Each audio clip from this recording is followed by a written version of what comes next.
Saur Bhakta Vrinda. Hare Krishna, Krishna Krishna, Hare Hare, Hare Rama, Rama Rama, Hare Hare. Hare Krishna, Krishna Krishna, Hare Hare, Hare Rama, Rama Rama, Hare Hare, Hare Krishna, Krishna Krishna, Hare Hare, Hare Rama,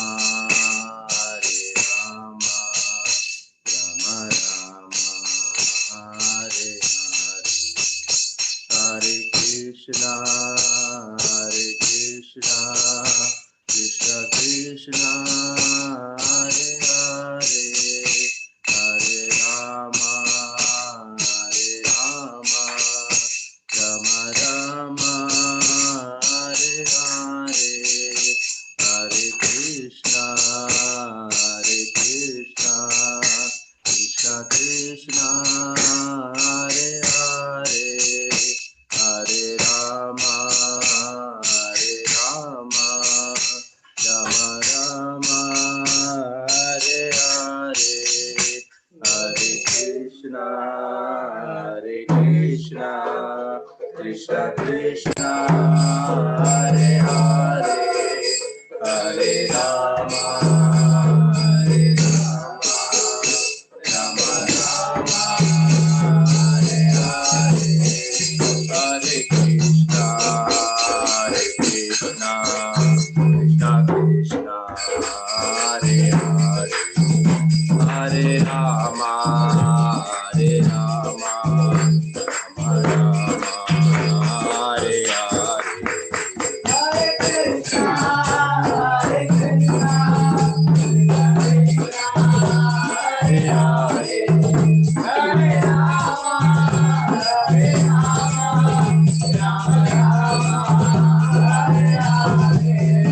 Hare Krishna, Krishna Hare Hare, Hare Rama, Rama Hare Hare.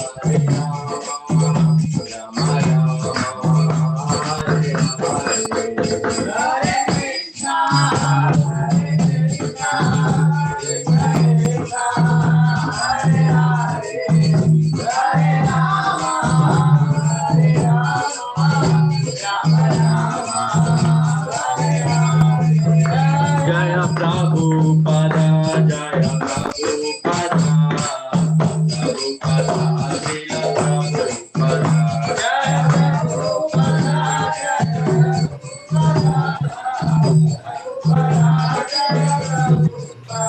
Jaya Jaya Prabhupada,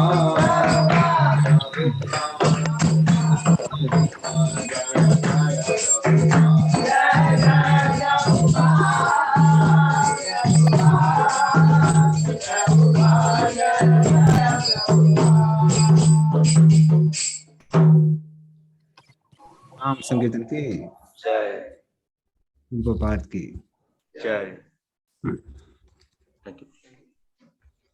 Let's start with the prayers. Om Agyantimirandasya Jnananjanasarakaya Chakshurunmritam Yena Tasmai Shri Gurave Namaha Shri Chaitanya Manovishtam Sthapitam Yena Bhutale Swayam Rupadamayam Dadati Saptikam Vandeham Shri Guru Shri Yuta Padgamlam Shri Gurun Vaishnavamscha Shri Rupam Sagar Jatam Sagana Raghunatham Vitam Tam Sadivam Sadvetam Savadutam Paridana Sahitam Krishna Chaitanya Devam Shri Radha Krishna Padan Sahagana Lulita Shri Vishakhamvitamscha Namo Vishnupadaya Krishna Peshaya Bhutale Shrimate Bhaktivedanta Swami Namne Namaste Saraswati Deve Gauravani Prasarine Nirvishesha Shunvadi Pasat Desatarane Vancha Kalpadruvasya Kripa Sindhuve Cha Patitanam Pavlebhyo Vaishnavibho Namo Namah नमो महावदनाय कृष्ण प्रेम प्रदायते कृष्णाय कृष्ण चैतन्य नामने गौरतसे नमः। हे कृष्ण करुणा सिंधु दीनबंधु जगतपते गोपीश गोपिका कांता राधा कांता नमोस्तुते तप्त कांचन गौरांगी श्री राधे वृंदावनेश्वरी वृषभानुसुते देवी प्रणमामि हरिप्रिये निवासाय नित्याय परमात्मने बलभद्र सुभद्राभ्यां जगन्नाथाय ते नमः। जय श्री कृष्ण चैतन्य प्रभु नित्यानंद श्री अद्वैत शिवासादि गौर भक्तवृंद। हरे कृष्णा कृष्णा कृष्णा हरे हरे, हरे राम राम राम हरे हरे। हरे Krishna. So which verse in chapter number 6 we are supposed to discuss? 33, Prabhu. 6.33. Okay, so today we are going to discuss about mind. So we discussed about the whole process of Ashtanga Yoga, including the one which is given in the second canto of Srimad Bhagavatam. But after hearing about the whole process of Ashtanga Yoga, Arjun gets a doubt, which he asks in the form of a question in text number 33. Arjuna Vacha Yoyam Yogastvaya Proktaha Samyena Madhusudana Etasyaham na pasyami chanchalatvat sthitim sthiram.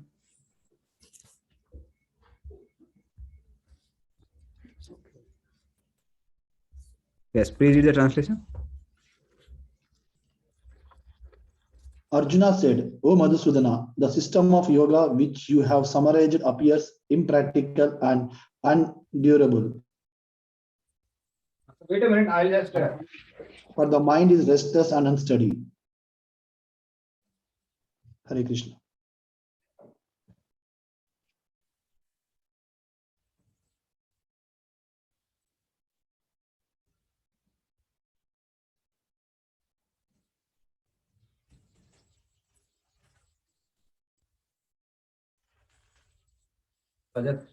We'll bring some notes to read from. Yeah. So Krishna, when he talks about the different prerequisites for Ashtanga Yoga, so especially he talks about people having the, if you see in 32, Atma Pamaina Sarvatra Samam Pasyati. Samam Pasyati means seeing everyone equally. So when Arjuna hears that I have to see everyone equally, so then Arjuna says, my Lord, it won't stay for long. So I don't see that the yoga which you are speaking will stay for me for a long time. So he doesn't understand that. So he said that, my dear Lord, this yoga will not last forever. It may last for 3-4 days only. So I might, for 3-4 days, I'll practice on my own. Okay, let me see everyone equally. Duryodhana has come. No. Duryodhana is also as good as Yudhishthir. So he says that I can do this mental adjustment for some time. But when Duryodhana starts speaking very ill words, starts blaspheming me, or Draupadi starts telling, don't know, oh, just remember what Duryodhana and Dushasan did with me, trying to disrobe me. Arjuna says, it won't stay for long. Why? The reason is, what he says is, chanchalatvat sthitim sthiram. Because the reason is, mind is unsteady. So we can have some mental adjustment for some time, but because mind is unsteady, that adjustment doesn't remain for very long. Like devotees also must have seen in their own lives that many times we take a lot of vows. So just now New Year had passed, and many of you must have taken New Year resolutions. And we have seen New Year resolutions generally wait for dissolution. They don't stay for many days. And why? The reason is that the mind is unsteady. That is the main reason. So Arjuna said that, no, you told about that, no, I should see the happiness and distress of all living entities in this world to be my own happiness and distress. So he says that I can maintain this equal vision for friends as well as neutral persons. Neutral persons means those who have nothing to do with me, or friends. Okay, all my friends are equal, and neutral people are also okay. But if somebody is trying to harm me, criticize me, how can I have that equal vision? How can I see that this person who has tried to harm me is same as the person who is trying to help me? So Arjuna says, by my intelligence, I may try to see Jiva, Paramatma, Prana, senses, 24 elements, and try to intellectually discriminate how everyone is soul, part and parcel of Supreme. Paramatma is in everyone's heart.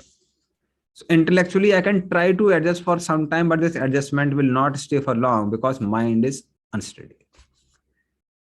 So if the mind is uncontrolled, one cannot keep vows. I read one of the statements in long back when I would study in class 10th. We had a book called Tempest in our ICSE board. So there was one famous statement which still I remember.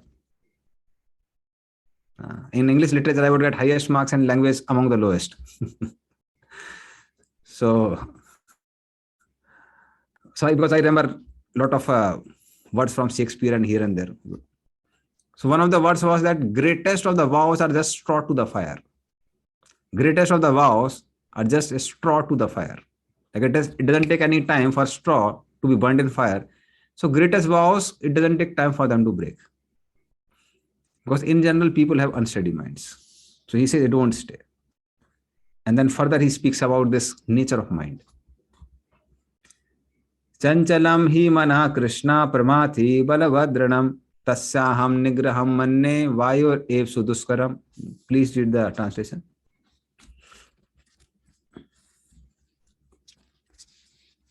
The mind is restless, turbulent, obstinate, and very strong, O Krishna, and to subdue it, I think, is more difficult than controlling the wind.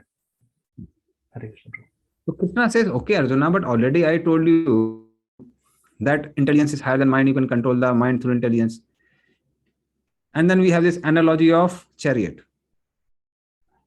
So in body chariot analogy, the passenger is compared to the soul, chariot is compared to the body, driver is compared to the intellect, mind is compared to the reins, and the horses are compared to the senses.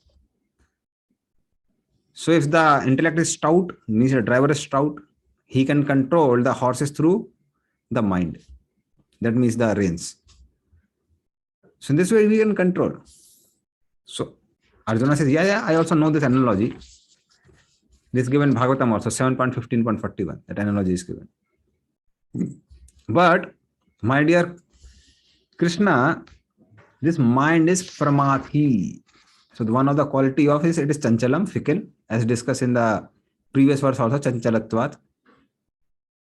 And next quality of the mind is, it is not just unsteady, it is also pramati. Pramati means mind is so powerful that it influences the intellect also. That's why, despite hearing scripture for so much time, it is said that lust destroys both knowledge and realization also. Jnana, Vijnana, and Asanam. Because mind is pretty powerful. So then mind controls intelligence and intelligence becomes subservient of the mind. What is meaning of being subservient? Mind says, I like this thing. I want to get it. Because there are some good experiences of enjoying that object. And then mind controls the intelligence and says, plan to get it. And intelligence, as a subservient to the mind, it plans to get the sense object. So that is how mind is so powerful, pramati. So then Krishna says, how is it possible that mind can be more powerful than the intelligence? Arjuna says, my dear Krishna, balavat. Balavat means, so like when one takes a medicine, if medicine is more powerful than the disease, then medicine destroys the disease. But when disease is very, very powerful, disease doesn't care for the medicine. So recently I got COVID. This time medicine was more powerful than the disease. But last time when I got Delta variant, so I had experience. I took some mild medicines, even Ayurvedic medicines also, but they were a bit mild. So nothing worked. Almost for 10 days I had a 103 fever.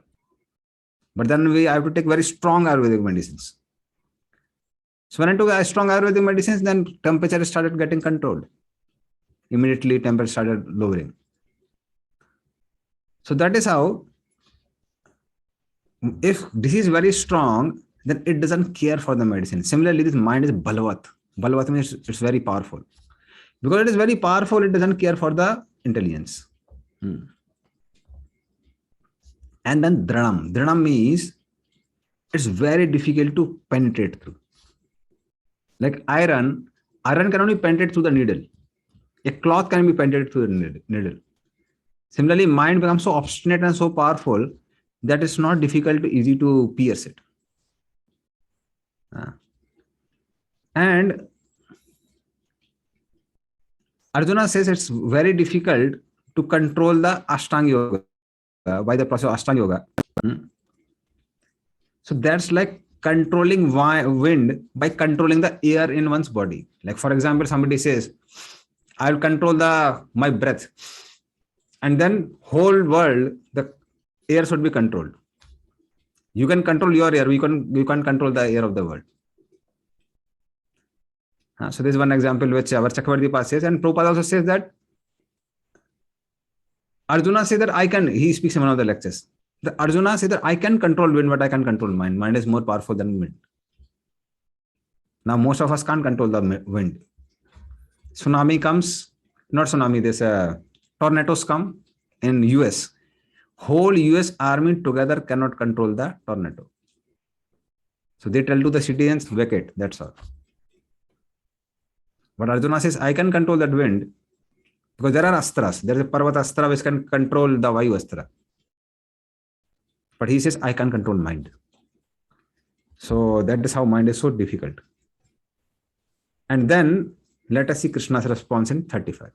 How Krishna responds. Sri Bhagavan Vacha Asamsayam Mahabaho Mano Durnigraham Chalam Abhyasentu Kaunteya Vairagen Chagrahiyate. Please read that translation.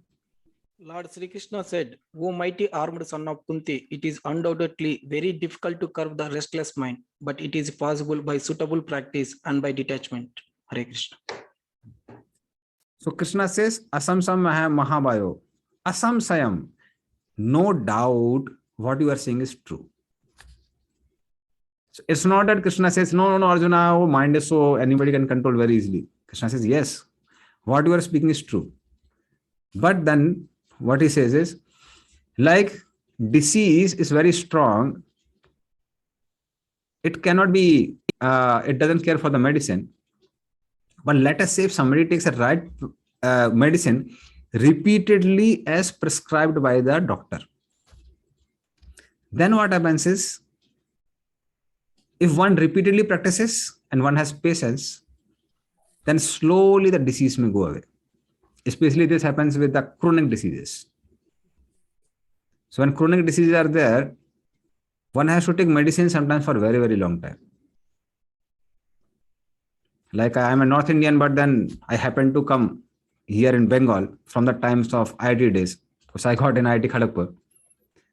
So then because of taking so much of rice, which we would take like once in a month previously, only during marriage parties and other parties, not normally.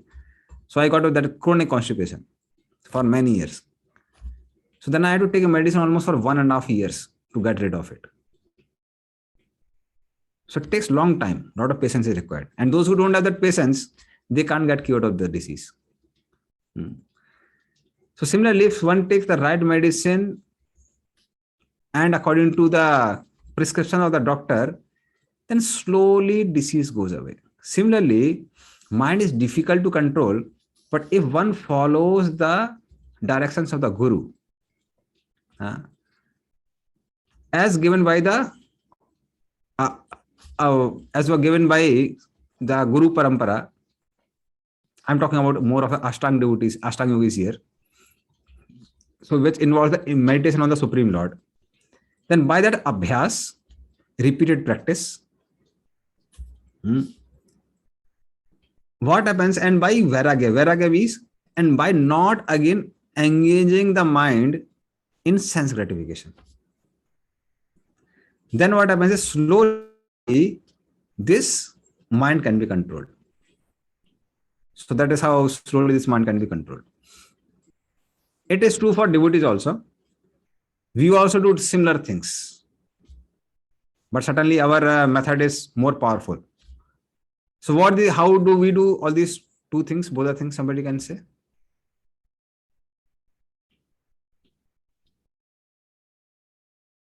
So just unmute and speak. Chanting of Hare Krishna mantra regularly, Prabhu. So that is compared to meditation on the Lord. Meditation, yes. Because holy name is not different from Krishna. And taking only Krishna Prasadam. No. Okay. Second one is okay, it's also do's, but I'm talking about don'ts.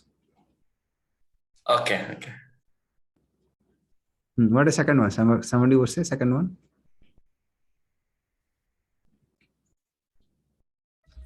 Perform devotional service and association of devotees.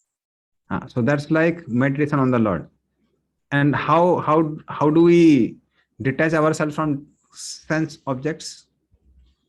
Four regulative principles. Yeah. Practicing four regulative principles. So by following 4 principles, we don't again put dirt in our mind by giving it the experiences of prohibited sense gratification. So that is how we also do these things. But because our process is more direct, that's why practice takes lesser time as compared to Ashtanga yogis. So same thing is given in Patanjali Yoga Sutras also. Abhyas vairagya abhyam tan nirodha. The mind is controlled by practice and detachment. So let's complete this and I'll take the question. There's a question in the chat box. So then, and that's why Krishna says him Mahabaho. So he says that, my dear Arjuna, you are a mighty armed person. You defeated even Lord Shiva in the battle. Like we find that is how he got this Pasupati Astra. So Lord Shiva was impressed by his archery. So can't you defeat the mind? And but I would really call you Mahabaho if you could defeat this mind. Although you must have defeated even Lord Shiva. So, but don't worry. Krishna used the word Kaunteya. Abhyasentu Kaunteya. That you are Kaunteya, you are my relative. So don't worry, I'll help you. I'll help you in conquering the mind. So don't become so terrified, oh, mind cannot be controlled. Don't worry. I'm your relative, I'll help you to control. Okay, so there's a question, why mind is having unsteady nature? Why Lord has given like that, mind is unsteady, means we can concentrate on Lord without deviation. See, when we say wind is unsteady, means in the sense that wind is very subtle. Like, no, you can catch your mobile in your hand. Because my mobile is solid. But can you say that, no, I can hold the air in my hand? No, it's subtle. It just slips out of the hand. Similarly, mind is even more subtle than the wind. So even if person thinks I've controlled the mind, even if you're thinking I've controlled the mind, means one is following the mind. Because who is thinking? We are thinking through the medium of mind. So it's very difficult to control the mind because mind is very, very subtle. And I don't know, at least I have experienced during japa time. It's quite a struggle. If somebody says I don't have a struggle, either he's a Paramhamsa or he's faithfully following the mind. Other other things are there. So only these two type of people don't have struggle in chanting. Was Paramsa Hansa, they have study meditation on holy name and Krishna? Or somebody is there, no, he's so much faithfully following the mind that he identifies with the mind. So he doesn't think only that the mind is going here and there. So generally it's not that easy. Okay, Bhagavati Mataji. Thank you. Okay, Anupam Mukund Prabhu has a question. Prabhuji. Yes, Prabhuji. Prabhuji, in previous sloka you mentioned, last will destroy both knowledge and realization. Yeah. So how we can understand? Knowledge means, yes, Prabhuji, so we can understand. But realization means, so until unless one realizes, so he can't come away from that situation. So means even though by doing spiritual activities also, but he has to undergo, means that whatever the problems, then only he can understand or how it is, Prabhuji. See, realization means even if you have realized that this particular thing gives suffering, despite that one can get attracted. Despite that one can get attracted. And that's the nature of mind. So we have seen people sometimes overcoming big obstacles and sometimes become victimized by small obstacles. So what to say of others, even personally I have seen in my life also. No, like I have spoken no to many big allurements in life, but sometimes even small allurements become attractive. So that is how, even if we have realized something, even then one becomes false victim to it. Like suddenly you are not married, you are from Grastas. They have a good realization of that.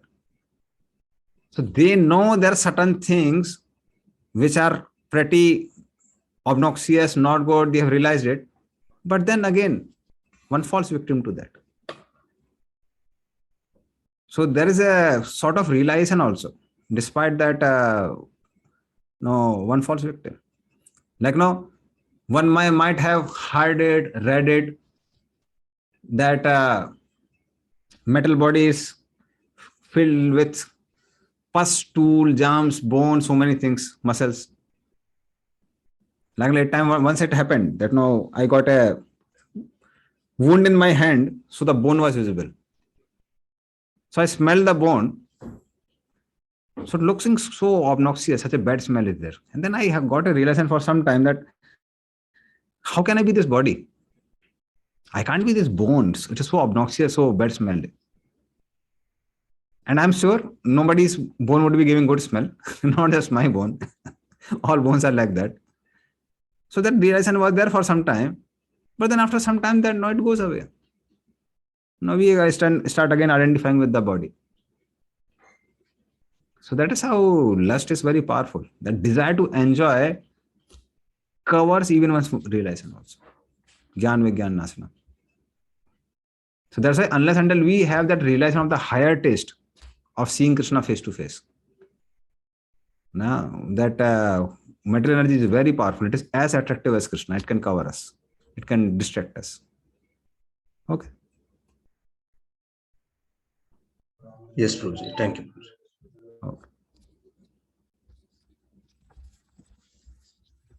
Now we'll go to next verse 36. Asamsayatatmana yogo dusprap iti me matihi vasyatmana tu yatita sakyo avaptum upayatah. Please read the translation. For one whose mind is unbridled, self-realization is a difficult work, but he whose mind is controlled and who strives by appropriate means is assured of success. That is my opinion. Hare Krishna Prabhu. And then Lord gives his own opinion. What he says? Asansayam atmana.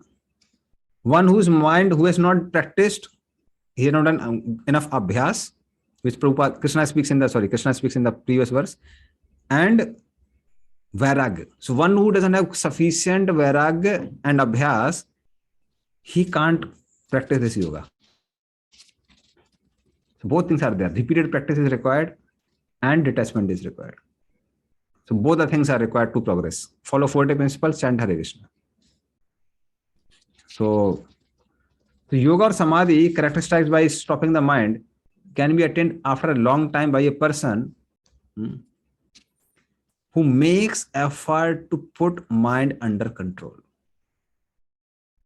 So that is why even for devotees, certainly we engage our external senses in the service of the Lord. We should also try to engage our internal senses in the service of the Lord.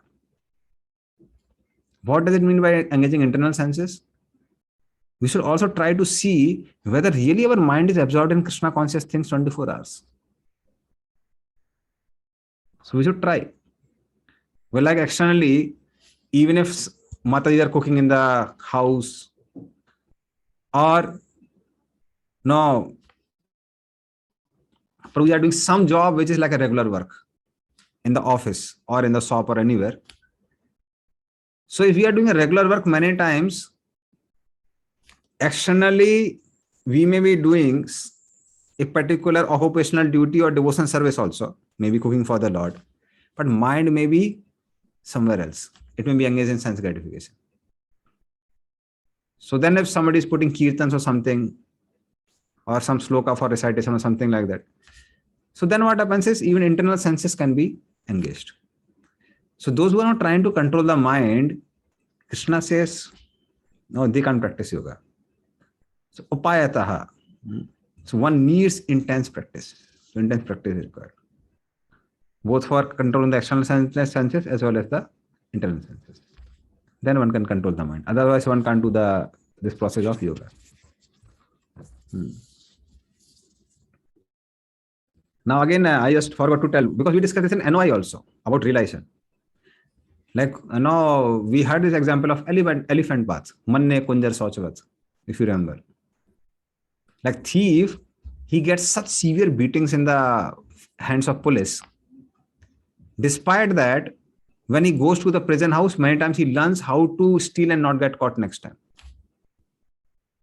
So he consults other thieves how they were caught. Okay, so I got 10 more ways in which a person is caught while stealing. So I won't do any of this thing, I will do some 11th thing and steal in such a way that I will not be caught. So that is how even realization of something somebody had done wrong, it just gets covered up. Oh, Susaka Arjun too.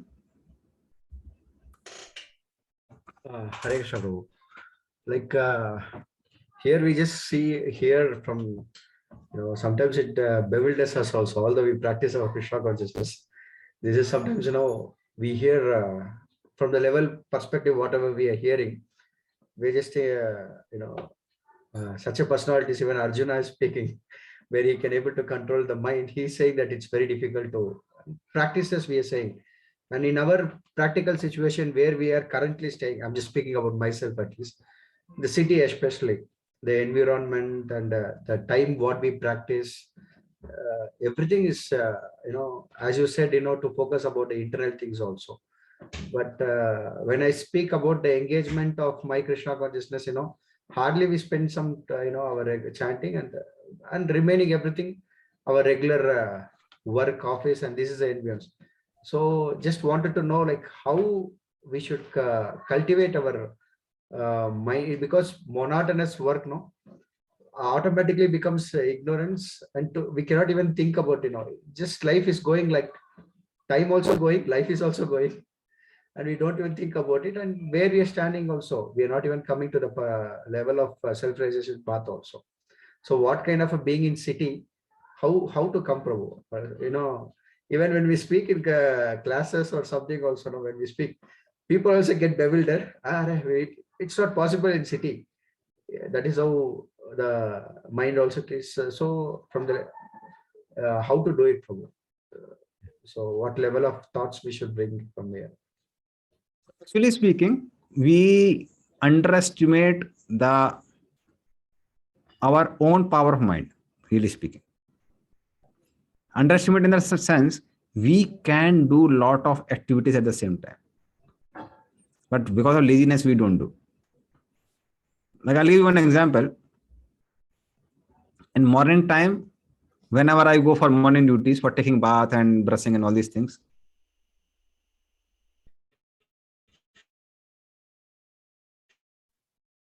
Your voice is breaking through. Every day I remember one sloka. Are you audible? Okay. It got frozen for some time. Okay. Sorry, Prabhu, in between we just lost you. Sorry, you were saying something. Yeah. So I was saying that whenever I go for doing morning duties, I generally remember one sloka by that time. So what I do is I revise it 10, 11 times. I continue repeating it. And then now within half an hour, because half an hour I do a lot of things. So all those things don't require so much concentration. Like you don't have to concentrate so much to pass stool or take bath. It happens naturally if it is supposed to happen. Not supposed to, it won't happen. So the point is, we have to spend time. So then if you're a little careful, similarly when we are walking or you are doing some activity which doesn't require a lot of concentration.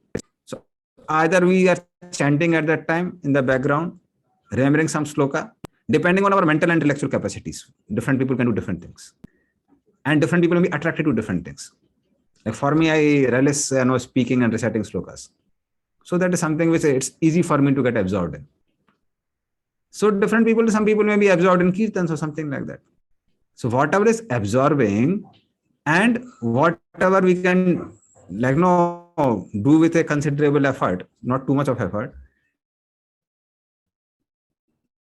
we can do such things.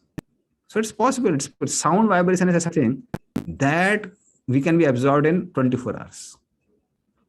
And this is something which I have practiced not like after becoming a brahmachari.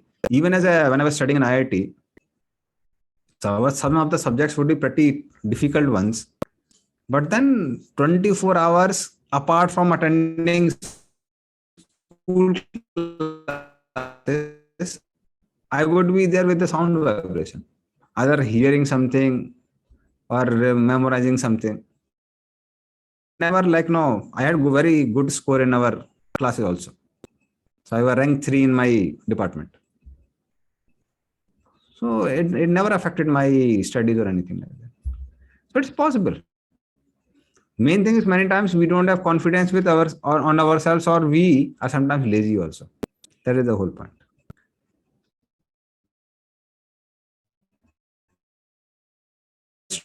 Start doing it, it would work. Or it's okay. Your voice is breaking, Prabhu, in between. It's interrupting. Am I? Looks like some network issues there, Prabhu. Some signal, something like this.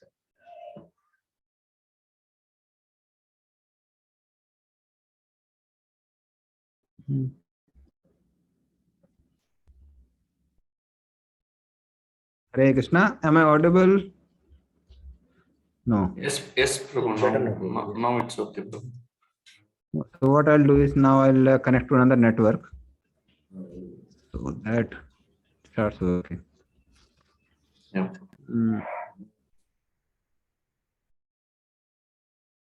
Okay.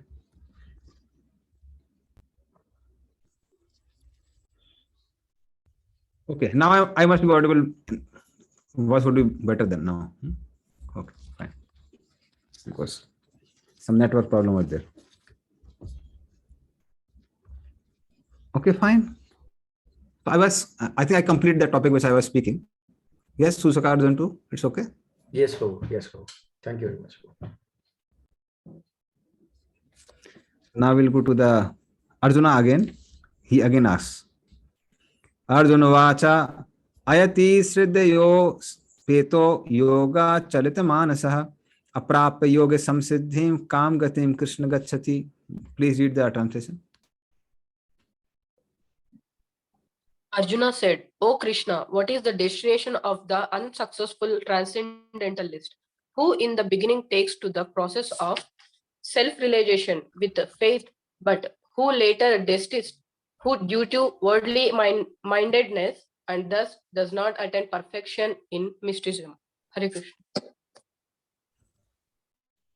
Now, Arjuna has a question. Certainly, it's very clear. Krishna says two things, Abhyasa and Vairagya. And that too for a long period of time.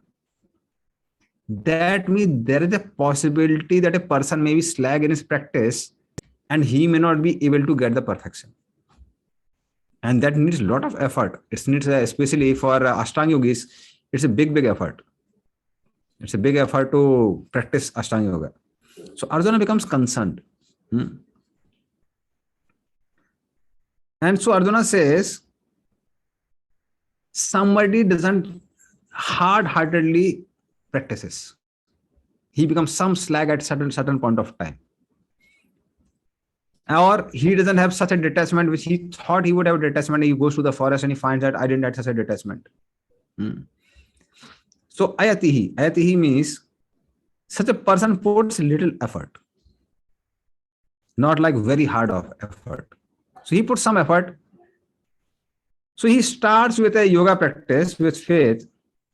So he's not an imposter. Imposter means it's not that no, he's just showing himself to be big yogi just to get some fame or get some followers or no, to get some wealth. Like Prabhupada said that no, his neighbor, he would wear saffron robes, go and beg whole day, and night time he'll become a grasta. So that is how he would run the family. No, such a good job. Wear saffron clothes, go and beg and come back. So he is not like that. He's not an imposter. He's a person with a sincere desire. He comes to practice, but he doesn't put that hard effort which is supposed to be put in practice of yoga. So in this way, he deviates from yoga and again his mind falls into the objects of enjoyment because he didn't have strong practice or he didn't have sufficient detachment. So then Arjuna says, so he has not got samsiddhim. Samsiddhim means he has not got perfection of life. But he has attained some result, some progress in yoga. What about him? He becomes concerned. And he continues his concern in the next verse also. Kachen no bhai vibarastas chinna bhram evanasyati apratishto mahabaho vimudo brahmana pathi. Please read the translation. O mighty arm Krishna, does not such a man who is bewildered from the path of transcendence fall away from both spiritual and material success and perish like a riven cloud with no position in any sphere? Hare Krishna. So initially this person began with Niskam Karma Yoga, that is in yoga Arurukshu stage. But now he has given the path of Niskam Karma Yoga and he is completely taken to the practice of Ashtanga Yoga. It's like a small cloud separating from a big cloud. But suddenly, before he could meet another cloud of a perfected yogi, a wind comes in between and sways him away. So that's the condition of a riven cloud. So then Arjuna has a question. But if such a thing happens, then this riven cloud, it cannot produce rain. It just keeps on roaming around here and there. It becomes like almost like a useless cloud. Which just hides the rays of sun, but doesn't give any rain. So does such a thing happen to this person? So what has happened is, because he has taken to yoga, he has given up that desire for not enjoying the material objects. At the same time, because he has not developed sufficient detachment, so some desire is also there. Then what will happen to such a person? So he will not be doing karma kanda now because he doesn't have a desire to go to Sargloka. At the same time, he has not practiced Ashtanga Yoga enough, so he will not get liberation. He will not get Brahman. So what will happen to such a person? Will he get just lost like that? This sometimes happens to our devotees also. Like especially in our youth preaching, we have very strong preaching on detachment. So person becomes sufficiently convinced about how material world is so miserable.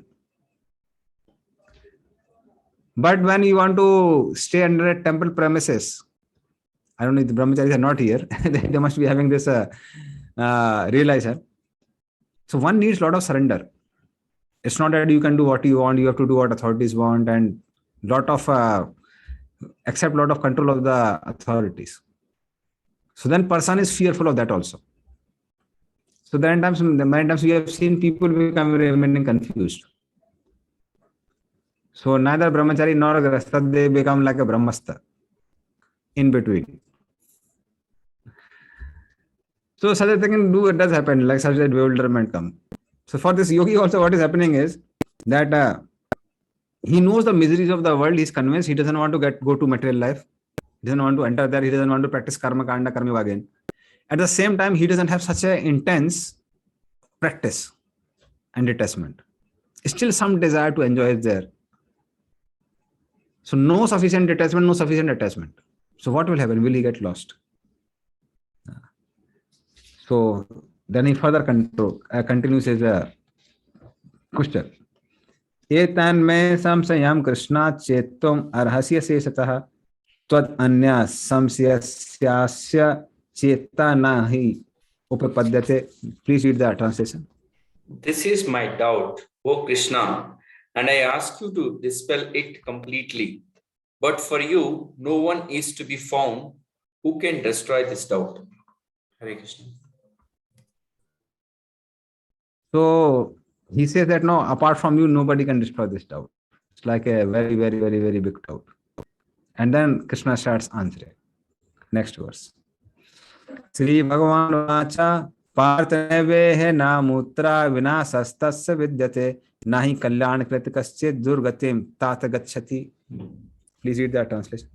The Supreme Personality of Godhead said, Son of Partha, a transcendentalist engaged in auspicious activities does not meet with restriction either this world or in the spiritual world.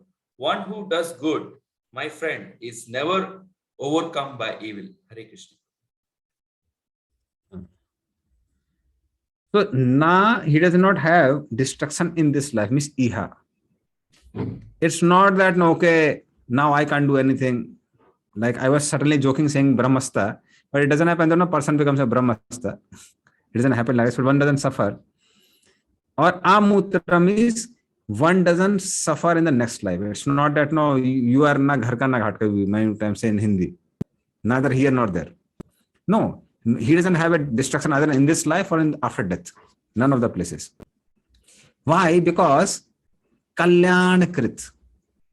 Anybody who practices a path which is recommended by the scriptures are worried about welfare of a person. So how can such a person be deprived of that welfare?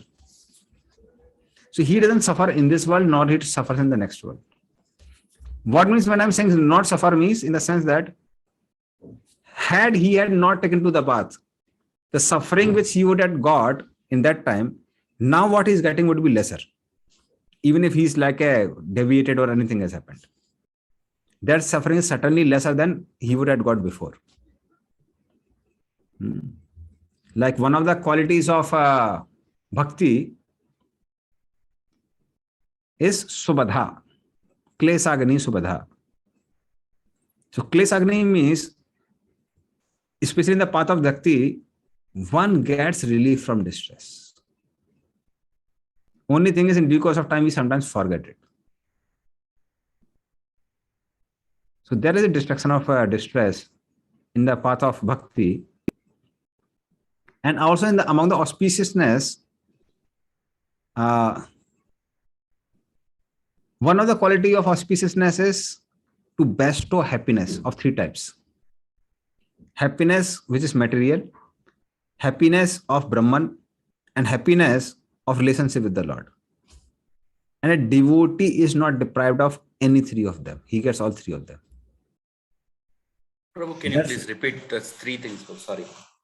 Yeah. So there is a material happiness, there is happiness of Brahman, and there is happiness of relationship. So devotee gets all three of them. Suddenly, subsequently, like immediately in our conditioned state, we may not get the happiness of Brahman or relationship with the Lord. In material state, one is not deprived of material happiness. It doesn't happen with a devotee. So that's why, and you can ask from devotees also. Like no, we get finest food to eat, best prasad, best places to travel, best music. We have everything. So it's not that devotees are deprived of the things. Like we had discussed before also. So we have all best of all the things, best of the whole worlds. Okay. So Krishna says one doesn't undergo any distress. In distress means in the sense misfortune. So one is not deprived.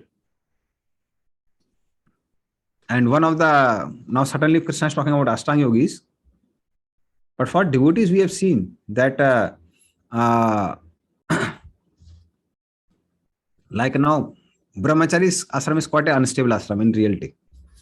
So we know so many brahmacharis in their ashram, but I have never seen a devotee who has been deprived of the facilities which he would have got by not joining brahmachari ashram. That means I saw many devotees who after leaving brahmachari ashram, they got even higher package and a better job. After staying in ashram for 2 years, 3 years, 4 years. So somehow Krishna arranges things in such a way that there is no even material loss also. Unless until somebody is from like no very not so educated background, but these people would have anyway not got so much of salary if they had not joined, and they would have got married. But in the sense of giving up the career and taking a U-turn or a detour, it's not like a loss for them. So that's my own practical realization. So there's no loss if somebody surrenders to Krishna. That's the whole point.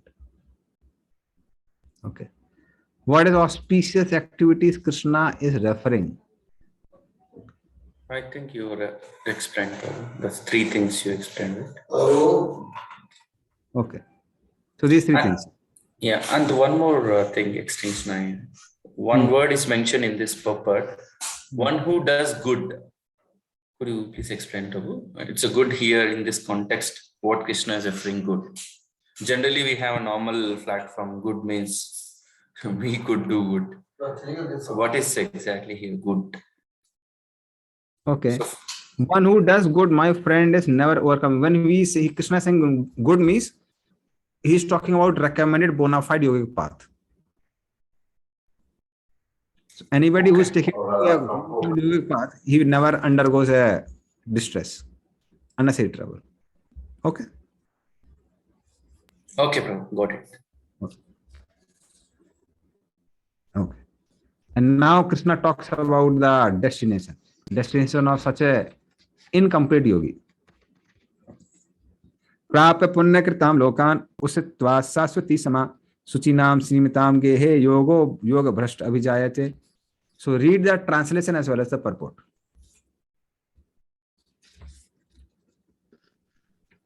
The unsuccessful yogi, after many years of enjoyment on the planets of the pious living entities, is born into the family of the righteous people or into the family of rich aristocracy. Purport. The unsuccessful yogis are divided into 2 classes. One is fallen after very little progress, and one is fallen after long practice of yoga. The yogi who falls after a short period of practice goes to the higher planets where pure living entities are allowed to enter. After prolonged life there, he is sent back again to this planet to take birth in the family of a righteous Brahmana, Vaishnava, or of the aristocratic merchants. The real purpose of yoga practice is to achieve the highest perfection of Krishna consciousness. But those who do not pursue to such an extent and fail due to material allurement are allowed by the grace of the Lord to make full utilization of their material propensities, and after that they are given opportunities to live prosperous lives in righteous or aristocratic families. Those who are born in such families may take advantage of the facilities and try to elevate themselves to full Krishna consciousness. Hare Krishna.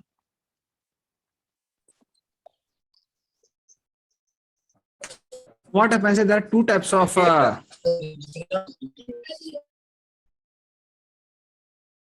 okay.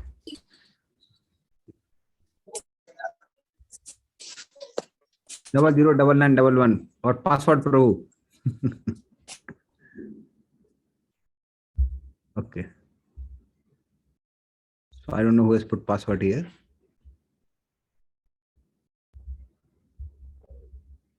Kalan Prabhu can see that we are muted. I'll remove Prabhu. Okay, fine.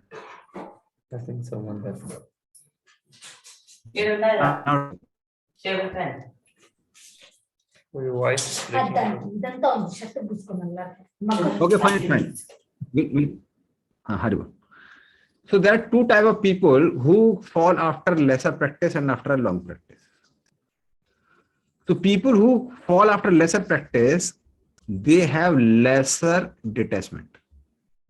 That means desire for material enjoyment is more for them. So because of the desire for more material enjoyment, Lord allows one to enjoy. So that after that enjoyment, one can understand that it's not so realizable. It's not so realizable. Because simultaneously, this person has also practiced some yoga to some degree, at least he's in a yoga Arukshu stage, a yoga rune stage. That means he has done quite a good amount of yoga practice.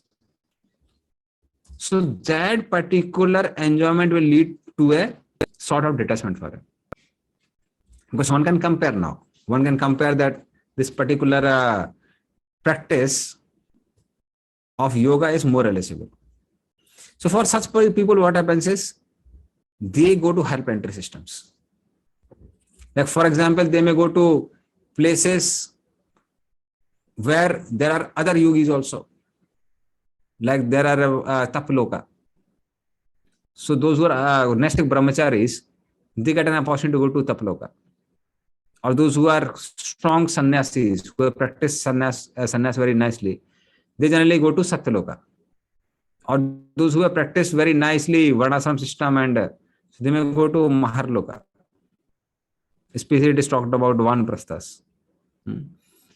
So in this way, or grasthas now, they may go to even Sargaloka. So different lokas one may go to. So one can go to different lokas, enjoy there, become convinced that such enjoyment is not going to satisfy the soul. And then when they return, such people may be born in Suchinam Srimatam Gehe. So Suchinam means in families where religious practices are being done from childhood. So especially I've seen in the places like North India, even my own family. So we were not like devotees. At the same time, we have been following 4-day principles from childhood. Again, our home never now onion garlic was cooked. And in class 3rd, I heard that, read a newspaper that tea and coffee has intoxication. So I wanted to give it up, and immediately my mother said, very nice, she encouraged me. And then we would be hearing different scriptural stories from childhood, doing Ekadasi. So certain sort of culture comes. That culture helps a person to pick up Krishna consciousness very easily, or do one's yoga practice very easily. So in this way, one may be born in such Suchina families or Srimatam families. Srimatam families means one may be born in a families of pious people who have a lot of wealth also. Like especially I've seen here in Calcutta, we have a lot of Marwadi families. So they are very strong in following 40 principles. At the same time, they're very wealthy. So because of that, what happens is from childhood, people don't have a concern about what about my eating, sleeping, mating, defending. So one is not much worried about career. And from childhood, one has an opportunity to lead a religious life and be attracted to yoga practice.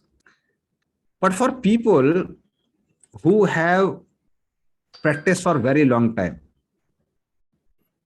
they may be born in the families where they can immediately pick up yoga practice because they are born in the families of such yogis. So Krishna will talk more about them in a text number 42. So those who fall after long practice. योगिनाम् एव कुले धीमताम् एतद्धि दुर्लभतरम् लोके जन्म यद ईदृशम्. Please read the translation and purport also. This is also good purport.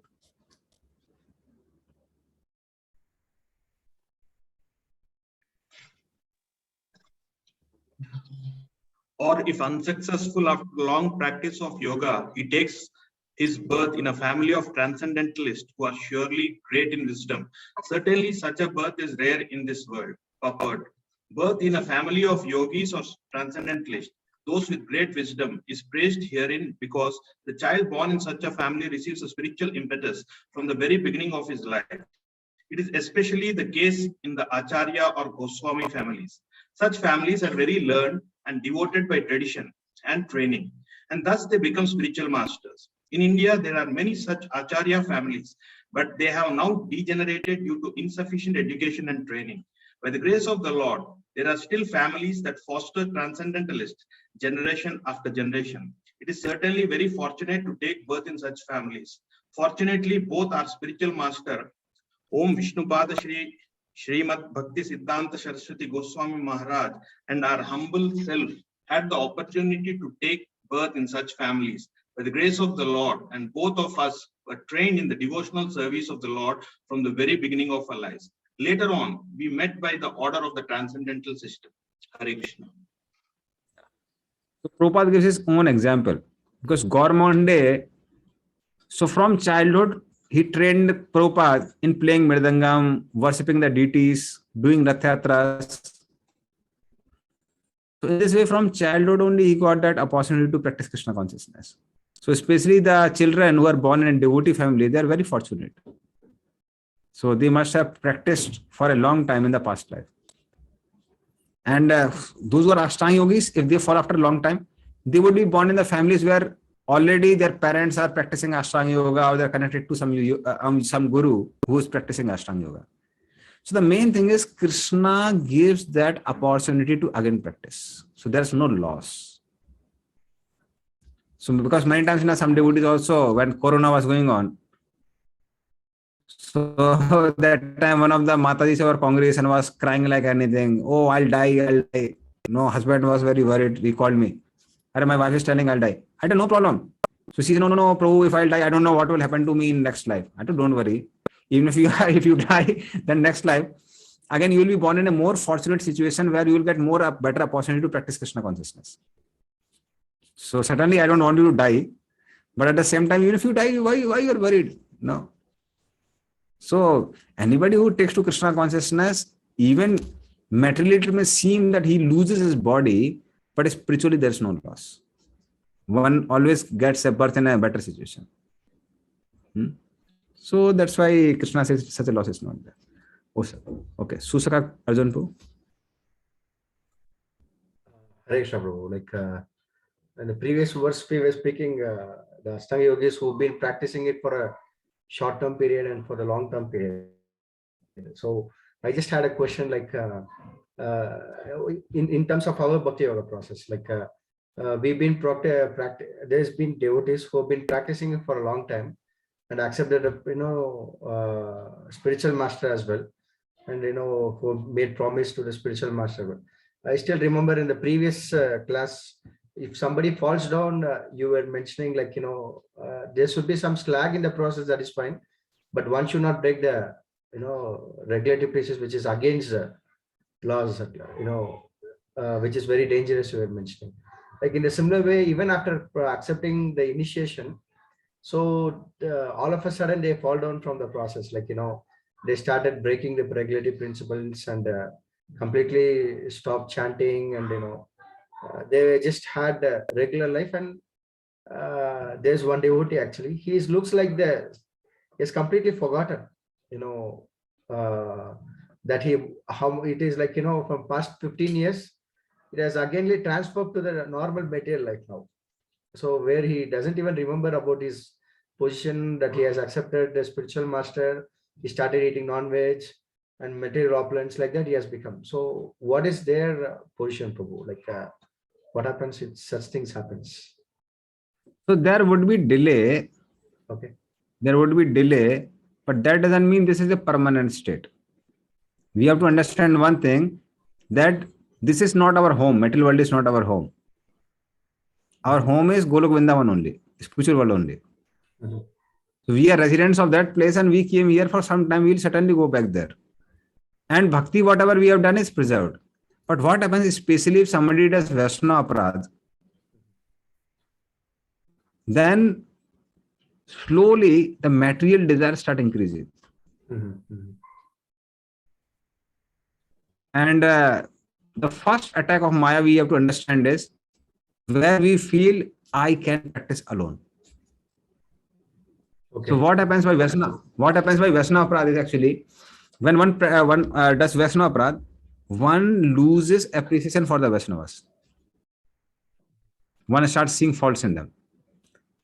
And because one sees faults, one may commit more Vaishnava aparadh. One commits more Vaishnava aparadh, appreciation for devotees reduces even more. And then slowly time may come where one may think that these people are not qualified to have a great soul like me among themselves. So let me just leave devotees and go out. That means Maya has fully caught us. Mhm. And after some time, a person, certainly because he needs some rasa in life, Mhm. one may even leave Krishna consciousness and take to material life. But then that's not like eternal. That's not eternal. One may get sufficient suffering to again appreciate the asana of devotees and come back with a regret. So we see typical examples in Bhagavatam also, like example of Saubari Muni. Saubari Muni, because he offended Garuna, so because of that, he became so much attracted to the opposite sex that he married 50 daughters of Mandhata. But then that was not like an eternal thing. After enjoying for long time, he remembers, am I a yogi or am I a bhogi? You know, even the so-called mentalists don't enjoy the way I'm enjoying. And he gets a realization, immediately leaves home and then goes to the forest. And all his wives also follow him. And then he gets perfection of life.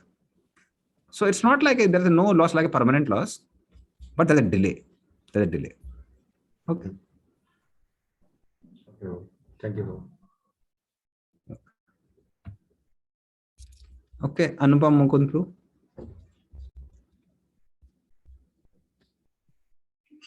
Prabhuji, here one more thing. This one.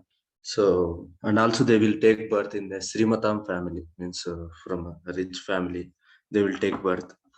So generally, we can see in present days also so many rich peoples are there. So generally, this common question people will ask. So then they also did bhakti. So then, why Krishna used here, especially rich family? No, see, when we are talking about rich family, they are pious rich families. They are not like just rich families. These are pious rich families. So if somebody is having piety, pious rich families, that means he will enjoy sense gratification and he will not have he won't be degraded because of money. At the same time, because he has money, he will not have worry about his life. What will happen to me? Like, let me be very, very truthful. Although I know it's getting recorded, but when some people come to join Brahmachari Ashram, they're pretty worried about their financial background. Because somebody doesn't have a good financial background, I have personally seen that a lot of chances that person may go back, he may leave. Because parents get into financial trouble, and then again person has to go out and work and earn money. So, but for people, I can tell I'm pretty fortunate because we have good financial background. Our parents have good financial background. I'm happily here. Similarly for Grastas also, if their parents are pretty rich and they have a good financial backup, there's not so much of worry and so much of pressure that I have to work very hard and earn money. So one can peacefully do one's house duties and peacefully have a job in such a way that one can even practice Krishna consciousness nicely. So same thing happened with my younger brother also. So because we are now, fortunately, Krishna has given enough wealth. So then my brother took he was getting opportunity to earn a lot of money, maybe thrice or 4 times the salary which he's getting now. But then he took a job now where he doesn't have to work very hard. So he's practicing Krishna consciousness nicely. At the same time, doing his job, peaceful job. So that's why Srimatam, it helps. If it helps for people who want to have spiritual practices and they want to devote time for spiritual practices. Okay. Okay, Prabhu. So basically it is pious rich family. Pious. It's not a drunkard's family. I'm having 10 liquor shops and 100 liquor shops and born in a rich family. Not those. It's talking about pious rich families. So that's why I give the example of our families here in Calcutta. They follow 4 times principles from childhood and they're pretty rich, very rich people. So such families. Thank you. Okay. Very good. And then what happens for such a person? And it's 44. पूर्वाभ्यासेन तेनेव ह्रियते हि असवो अपिसा जिज्ञासुर 40. We are reading, supposed to read 43 or 44? I think 43, yes. तत्र तां बुद्धि संयोगं लभते पौर्वदेहिकं यतते च ततो भूया संसिद्धो कुरु नंदन. So you can read here also purport. On taking such a birth, he revives the divine consciousness of his previous life, and he again tries to make further progress in order to achieve complete success, O son of Kuru.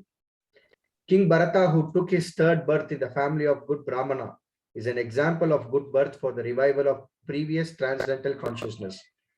King Bharata was the emperor of the world, and since his time, this planet has been known among the demigods as Bharata Varsha. Formerly, it was known as Ilavrita Varsha. The emperor at an early age retired for the spiritual perfection but failed to achieve success. In his next life, he took birth in the family of a good Brahmana and was known as Jada Bharata because he always remained secluded and did not talk to anyone. And later on, he was discovered as the greatest transcendentalist by the king Rahugana.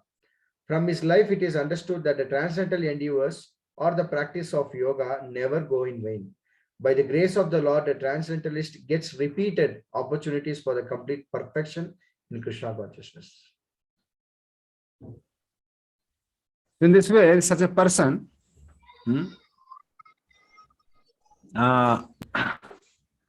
what happens for him is, so Parvadehikam. Parvadehikam is doesn't refer to just material body, because material bodies or gross bodies already destroyed. It is referring to subtle body. That means this person had controlled his mind at a point of time. He had control over his senses at a point of time. So in his next life, he gets that subtle body again. So that state of mind is there. And also Buddhi Samyoga. Buddhi Samyoga means he also has a faith in Paramatma like he had before. So that's why for him to again revive his practice becomes very, very easy. Now we'll go to next verse. Parvabhyasena teneva hiyate hi asavopisa jigyasurapi yogasya sabd brahmati vartate. Please read translation.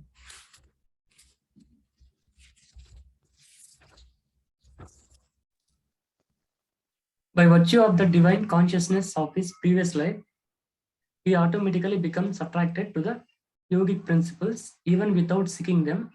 Such an inquisitive transcendentalist stands always above the ritualistic principles of the scriptures.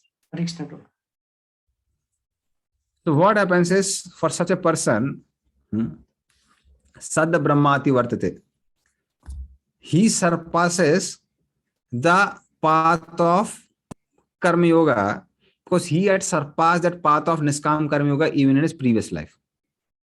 Because we are talking about the person who is in Yoga Rund stage, not Yoga Arurup. So he is not a beginner. Because in the beginning, one has to practice Ashtanga Yoga along with Niskam Karma Yoga. So he has already left Niskam Karma Yoga. In the previous life, he was situated in Yoga Rune stage. So now again, what happens for him is, in this life also, he is not now attracted to the Karma Yoga path.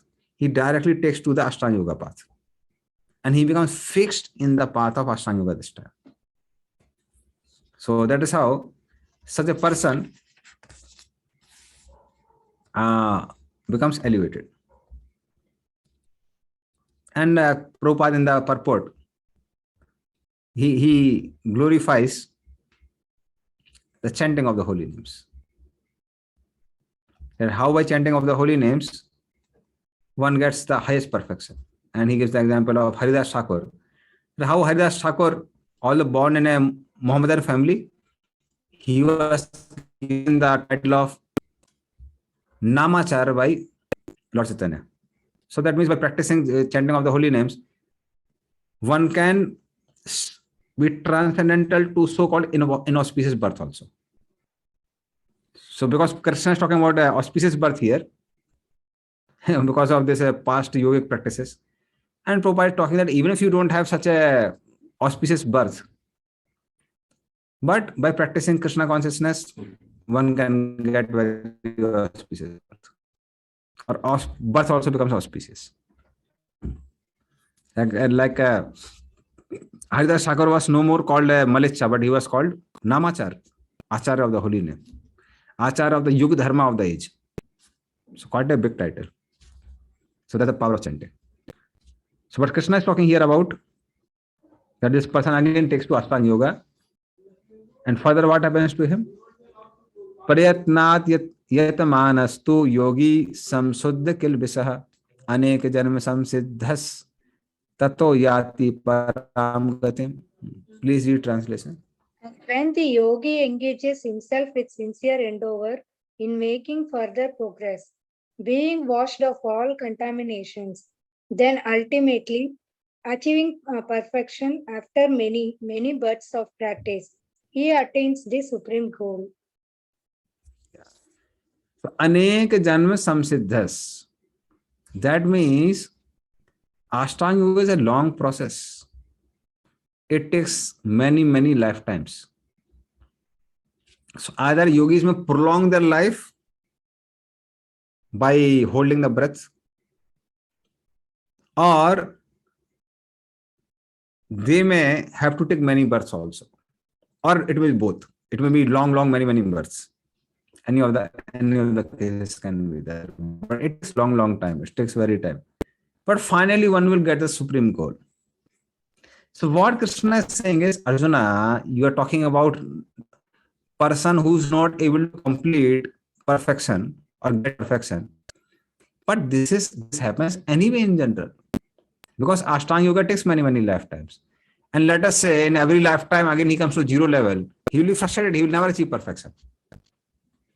So that's why Krishna has to preserve. So Lord preserves the level of perfection. So what happens is, in previous life, he was not able to put so much effort. He was ayati in the past life, not able to practice.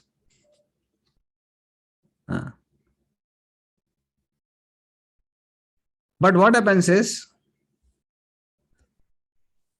in due course of time, he becomes matured. That may be many lifetimes also.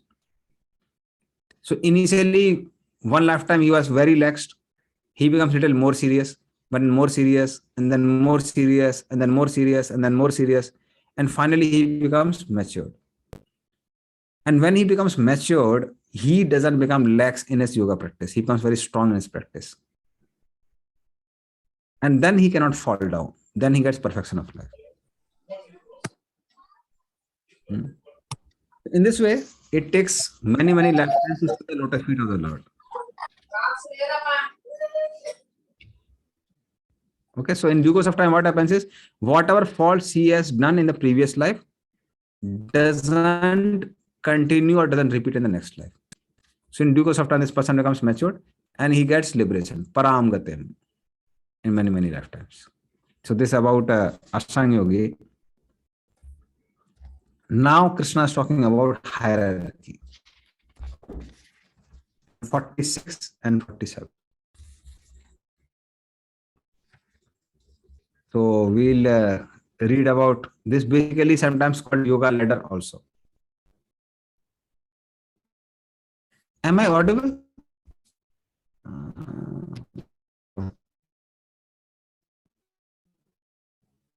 Hare Krishna, Hare Krishna. Am I audible to all the devotees? Yes, Prabhu. Yes, Prabhu, Yes. but Okay. Okay. तपस्विभ्यो विभ्यो अधिको योगी ज्ञानेभ्यो अपि मतो अधिकः कर्मेभ्यश्चाधिको योगी तस्माद् योगी भवार्जुन. Please read translation.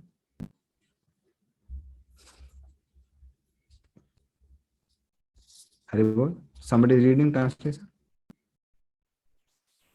A yogi is greater than the ascetic, greater than the empiricist, and greater than the fruitive worker. Therefore, O Arjuna, in all circumstances, be a yogi. You can read purport also. Okay. When we speak of yoga, we refer to linking our consciousness with the supreme absolute truth. Such a process is named differently by various practitioners in terms of the particular method adopted. When the linking process is predominantly in fruitive activities, it is called karma yoga. When it is predominantly empirical, it is called jnana yoga. And when it is predominantly in a devotional relationship with the Supreme Lord, it is called bhakti yoga. Bhakti yoga or Krishna consciousness is the ultimate perfection of all yogas, as will be explained in the next verse. The Lord has confirmed herein the superiority of yoga, but he has not mentioned that it is better than bhakti yoga. Bhakti yoga is full spiritual knowledge, and therefore nothing can excel it.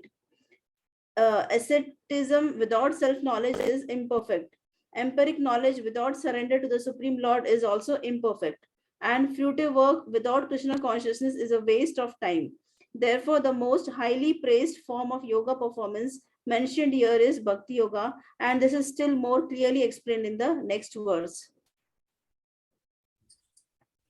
So somebody is ascetic, but he doesn't have self-knowledge, he's imperfect. Somebody has empiric knowledge, means he's a jnani, but he doesn't have surrender to the Lord, he's also imperfect. Somebody is fruitive worker, means karma yogi, but he doesn't have Krishna consciousness. So that is also a waste of time. But hierarchy is given here. What hierarchy is given? Tapassibo adhiko yogi. This yogi or whatever Paramatma is better than one who performs tapasya. Tapasya means austerities. Like people perform Chandra and Vrat, etc. So this person is better than him. And then again, Jnanebhyo api madhavatika. And this person who performs this tapasya of Chandra and Vrat, etc., he is better than a Jnani. And this karmabhyas sadhiko yogi. This Jnani is better than those who are karmis.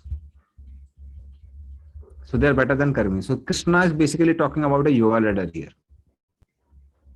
So karmis are there, better than karmis are there. Karmis basically we are talking about karma yogis. Better than karma yogi is a jnana yogi, better than jnana yogi is a performer of austerities. And better than performance of austerity is a yogi who worships Paramatma. Now if you see one contrast here, one contrast is Krishna is saying jnani is better than karmi. Earlier Krishna has condemned. He said, Arjuna, don't take sannyas, don't become a jnana yogi, become a karma yogi. So what was the reason why Krishna said that karma yoga is better than jnana yoga?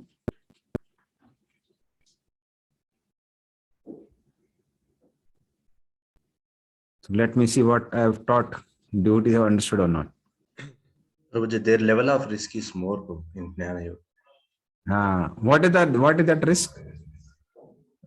Means attracted to sense gratification. So what will happen? So immediately they will fall down from that path. Okay. Okay, you spoke. I like, but not so pinpointed. Why? Because qualification is for Jnana Yoga so high that person may think I'm qualified and he takes to Jnana Yoga and later on finds that I'm not qualified because he has taken sannyas, he cannot do Karma Yoga again. And nobody in this world gives you certificate that you are free from doership mentality. We don't get any university and gives a certificate. So one may be thinking that I'm free from doership mentality and doership mentality may be there. So then one cannot, after taking sannyas, karma sannyas especially, one cannot go back and become a grasta again. So that risk is there. So that is what, and when such a thing happens, one's heart doesn't get cleansed just by meditating. Because even if one meditates, one will meditate on sense gratification. So that danger is there. But when Krishna is talking here that jnanis are better than karmis in the sense of purification. Purification from Jnana Yoga is faster than the purification from Karma Yoga.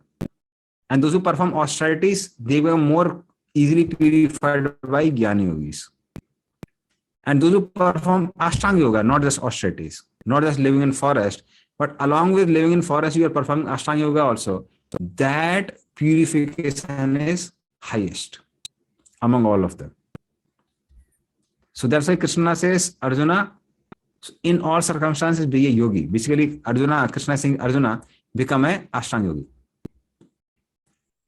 Now the question comes is, Bhakti has not yet come in picture. So Arjuna has a question, is no one better than yogi? Is Ashtanga Yogi the best? And Krishna gives answer in text number 47, the last one. Yogi nam api sarvesam madgatena antaratmana shraddhavan bhajate yoma same yukta tamo mataha. Please read the translation. All yogis, the one with great faith who always abides in me, thinks of me within himself and renders transcendental loving service to me. He is the most ultimately united with me in yoga and is the highest of all. That is my opinion. So what Krishna says? No, it's not that no Ashtanga Yogi is the highest. Yogi Nam is among all the yogis whom I have talked about. Who is the best? Is it Jnani, Tapasvi, Karmi? Who is the best? Or Ashtanga Yogi? He says that yogi is best among all, whether Sampragyata Samadhi or Sampragyata Samadhi, among all of them. Who is the best? One who is connected with me. How is connected to me? Madgatenantaratmana. Shraddhavan bhajate yomam. One who does my bhajan beginning with Shraddha. That means it is talking about devotee. Because bhakti begins with Adho Shraddha, Sadhu Sang, Bhajan Kriya. It's not talking about so-called devotee, but it's talking about a person who is practicing pure devotion service under the direction of the Acharyas. So somebody is practicing devotion service under the direction of Acharyas. Krishna says this devotee is the best. So he says, so the Ashtanga Yogis, among all karmis, tapasvis, jnanis, etc., Ashtanga Yogi is the best. But a devotee who does Sravanam Kirtanam, hearing and chanting, this person is the best, even better than the Ashtanga Yogi. Because why? Because Same Yukta Tamo Mataha. Because his connection with me is the strongest. Like Ashtanga Yogi may be meditating on Paramatma, but devotee does everything which Krishna likes. He would not eat anything which is not offered to the Lord, even if he likes it. He would not hear anything which is not pleasing to Krishna. He would not see anything which is not pleasing to Krishna. He won't do any activity which is not pleasing to Krishna. So practically, such a person has given his body, mind, and words to Krishna. So because he has given his life to Krishna, so Yukta, connection with Krishna is the strongest. It's like now very simple to ask. Whom do you love? Who simply looks at you and meditates on you whole day? Or somebody who serves you as you want? So simply, same thing is true with devotee also. So one who is practicing hearing and chanting, so such a devotee is the best. That's why Krishna, this is Lord Shiva speaks in Bhagavatam. Muktanam api siddhanam narayanan parayana sudurlabha prasantatma kotis api mahamuni. So kotis api mahamuni, among koti means crores. Crores of transcendentalists or crores of muktas. Muktas means even those who have attained Brahman. Muktanam api siddhanam.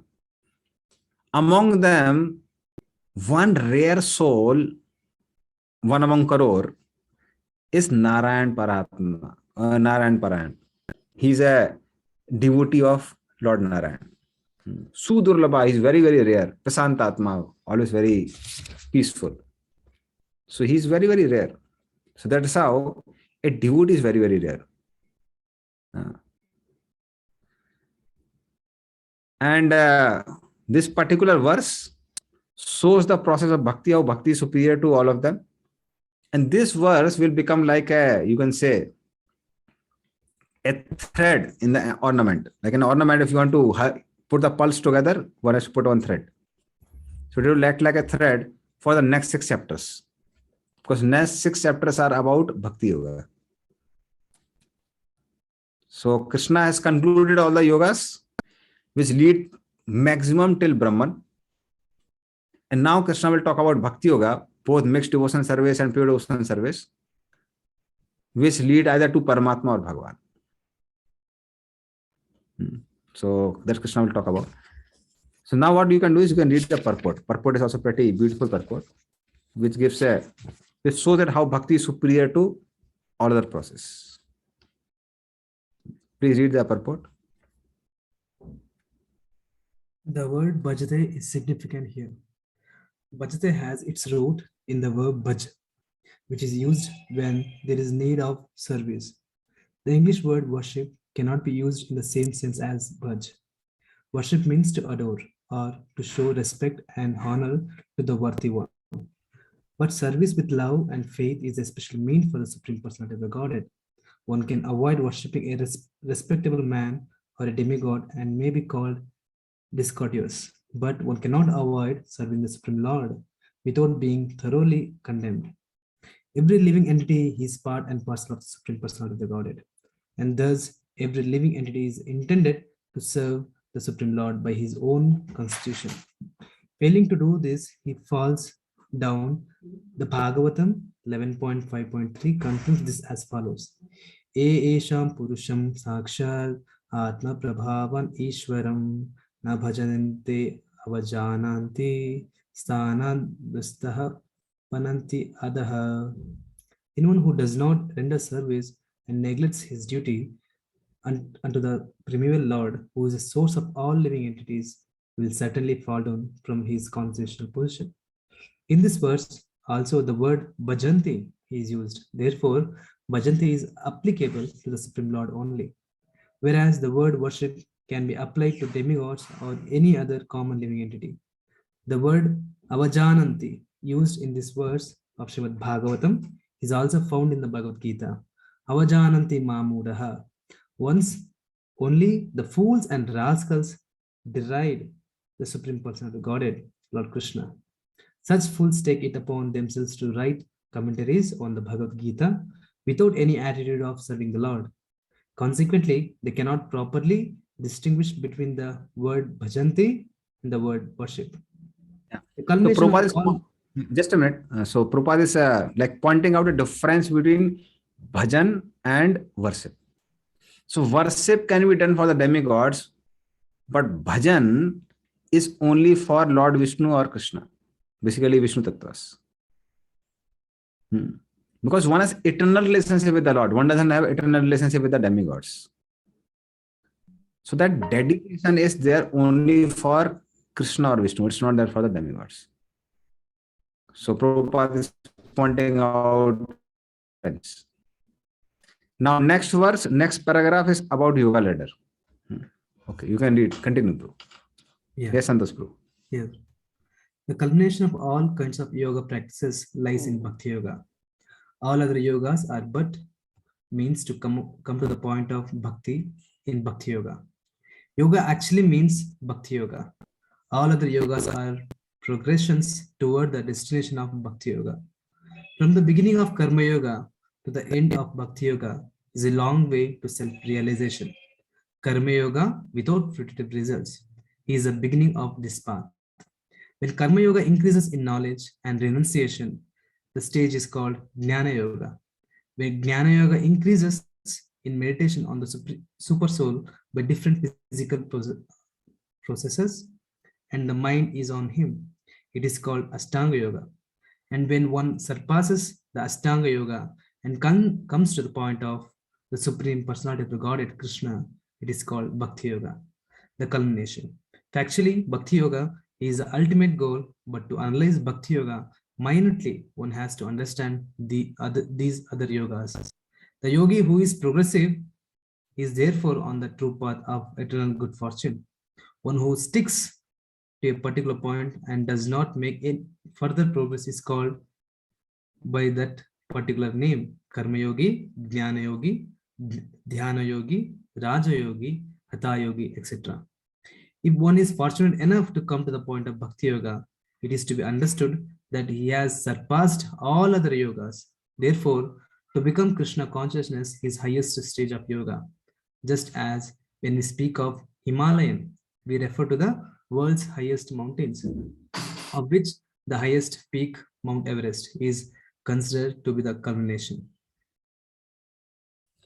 In this way, so just a minute. So although Karma Yoga, Jnana Yoga, Ashtanga Yoga are different processes, but then we find why such a superiority is given to a particular process, or why the results are faster in a particular process as compared to the previous ones. So why Karma Yoga, Jnana Yoga is faster than Karma Yoga? Because Jnana Yoga, there is more knowledge and renunciation involved in Jnana Yoga. Why Ashtanga Yoga is faster than the Jnana Yoga? Because Ashtanga Yoga also involves meditation on the Super Soul. So whereas the connection with Super Soul is not so much strong for Jnana Yogi. And in Bhakti Yoga, what happens is, one also develops a relationship with the Supreme Lord. Not just looking and meditating on the Lord, but also serving the Lord in ways trying to revive the relationship with the Lord. So that is how Bhakti Yoga becomes the fastest one. So these are different separate processes, but then certain elements are extra which make them faster. So as I told, not Niskam Karma Yoga, there is no desire for fruits, so it's fast. In Jnana Yoga, knowledge and renunciation is more, it becomes faster. In Ashtanga Yoga, there is also a meditation on the Super Soul that makes it even faster. In Bhakti Yoga, we try to even revive our relationship with the Supreme Lord, that becomes fastest.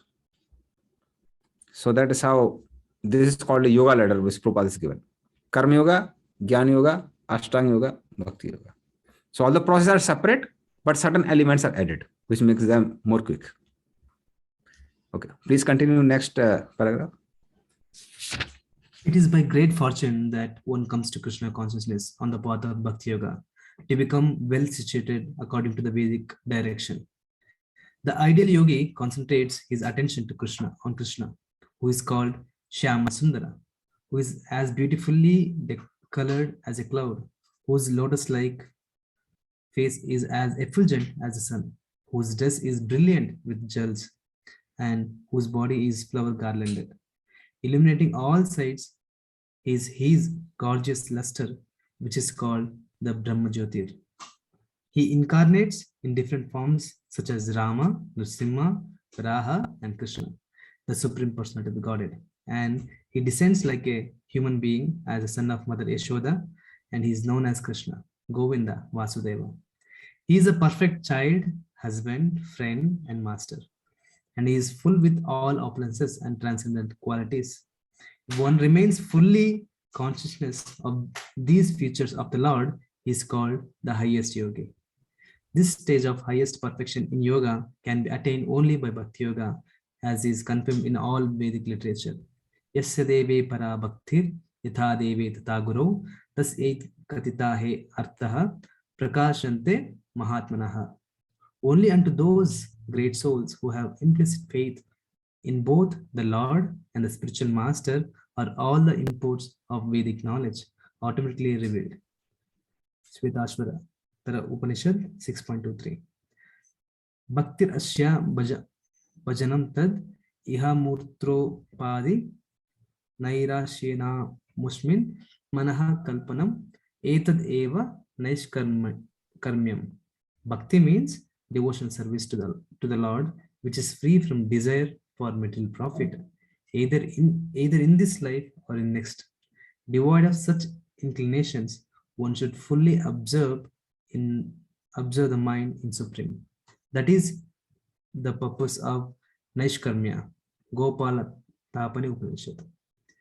There are some of the means for performance of Bhakti or Krishna consciousness, the highest perfection stage of yoga system. Thus ends up Bhaktivedanta purport on the 6th chapter of Srimad Bhagavad Gita, the matter of Dhyana Yoga. Hare Krishna. In this way, Bhakti Yoga is considered the highest. So we'll see some more reasons why Bhakti Yoga is considered highest as compared to all other yoga systems. So these are some of the reasons. So I don't know whether I have taken it before, but because it is ending of the chapter, so we'll take it again. So first reason is Bhakti Yoga doesn't need any qualification. So if you would have seen in the graph, which I had shown before, Bhakti Yoga, even a sinful person can perform. No prerequisite. That's why this process is considered the highest, because all the people are accommodative. So there's a verse by Hanumanji. He speaks to Lord Ram. Na janmanunam mahato na sobagam na van na buddhir na kritistos hetu yenopi visishtam apino vanokasas chakar sakhe bat lakshmanagraja. So he says, na janmanunam mahato na sobagam. My dear Lord, you are not satisfied by high birth, na janma. So even if somebody is born a Brahman, doesn't mean he'll please you. Mahato na swabhagam. Even if somebody is very fortunate, because of so much fortune, one is getting a lot of facilities, you are not satisfied by that. Na van. If somebody is an eloquent speaker or a singer, you are not satisfied by that. Na buddhi. Buddhi means somebody is very sharp, has very sharp intelligence, he can read scriptures and analyze them very nicely, you are not satisfied by that. Na akritis. Somebody is very beautiful looking, very handsome. You are not satisfied by that also. What is the proof? The proof is Yenopi Visishtan Apino Vanoksa. Vanoksa means those who live in forest. We are monkeys, we live in the forest. We don't have any of these things. We are not born in a very great families. We don't have a lot of good fortune. We have to ultimately eat this kandamul and survive. We are not very beautiful looking. Nobody says, oh, Prabhu, you are so beautiful like a monkey. It's not considered appreciation. We are not considered intelligence. Rather, monkeys are considered for foolishness. They're known for foolishness. But despite that, Chakar Sakhe Bat Lakshmana Agraja. Oh, elder brother of Lakshman Agraja, still you have developed friendship with us. That's the proof. That's the proof that none of this qualification can satisfy you. So in this way, Bhakti doesn't need any qualification. This is one of the qualities of Bhakti. Second quality of bhakti is bhakti gives the highest realization of Bhagavan realization. So again, even in this Ashtanga Yoga, only a yoga Mr. Bhakta goes till Paramatma. Otherwise, Ashtanga Yogis also go till Brahman only. All these fellows go till Brahman. Niskam Karma Yoga, Gyan Yoga, Ashtanga Yoga, they all go till Brahman. What to say, go on Paramatma? Yoga Mr. Bhaktas can go up to Paramatma. But Bhakti, no qualification required. At the same time, one progresses very fast and gets the highest realization of Bhagavan. So the realization is highest, although no qualification is there required. So that is how this is best. Then bhakti is not lost. Now we were talking about Ashtanga Yogis also, especially the yoga root Ashtanga Yogis, that for them the progress in their yogic path is not lost. But when we are talking about here lost is that amount of bhakti which one has practiced is lost for other people, it is not lost for devotees. So this in Bhagavad Gita 2.40 we saw, Niha Vikramana Swasti Pratyavayu Navedati Swalpamapi Asa Dharmasya Trayate Mahatavaya. Even when practice little bit of bhakti, one will not glide down to the lower species. Even if one commits sin. Under an exceptional case, a personality like Bharat Maharaj was given a deer body, but that was an exception. The proof is that he got only one body of a lower species. Generally, when people get lower species, they have to go through millions of species. But he got only one species because that was a punishment. So that's a rare punishment. But in general, one doesn't get a lower body. One practices bhakti. So bhakti is not lost. Your relationship with the Lord is not lost. Karma yogi, Jnana yogi, Ashtanga yogi may be simultaneously practice bhakti, but that is lost. Because they don't even desire the relationship with the Supreme Lord. So, but devotee's relationship with the Lord is not lost. One progresses. When I done 50% relationship is developed, one will start with 51% relationship in the next life. And also, non-completion of a process is not a sin in bhakti, but non-completion of a process, especially in the case of karma kandas, etc., is considered a sin.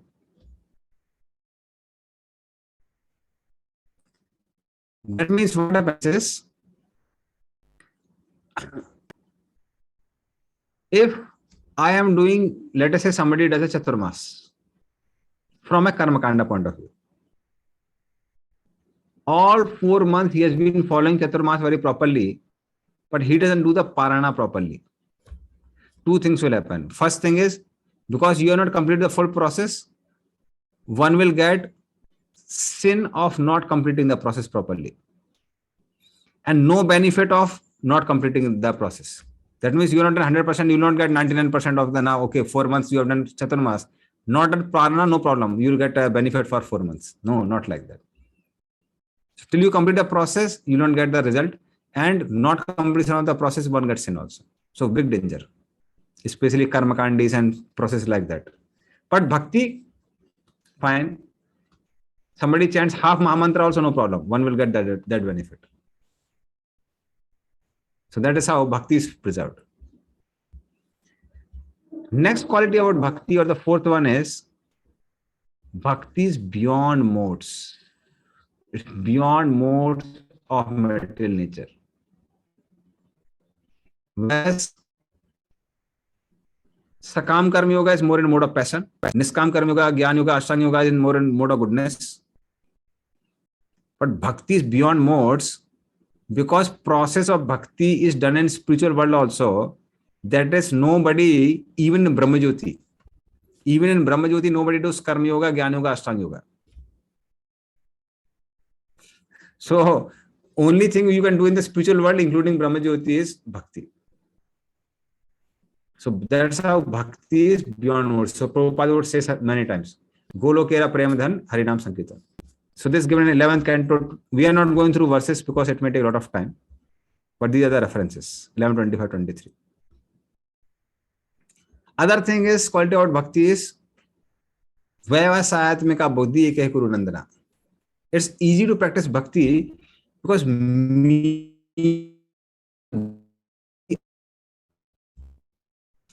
are chanting Krishna here, we chant Hare Krishna. After 20, 30 years, we'll chant Hare Krishna, we chant Hare Krishna in the spiritual world. We are worshipping Krishna here, we'll worship Krishna even in the spiritual world. We are taking prasad here, we'll take prasad in the spiritual world. That's how the process of bhakti is easy to focus. Whereas the process of jnana, etc., are difficult. I've shown the jnana here. Okay, jnana is in the next slide. And next type of slide. So in Jnana Yoga, again, I'll show you because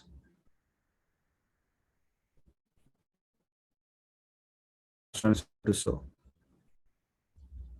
So I had shown before also. I'll again show.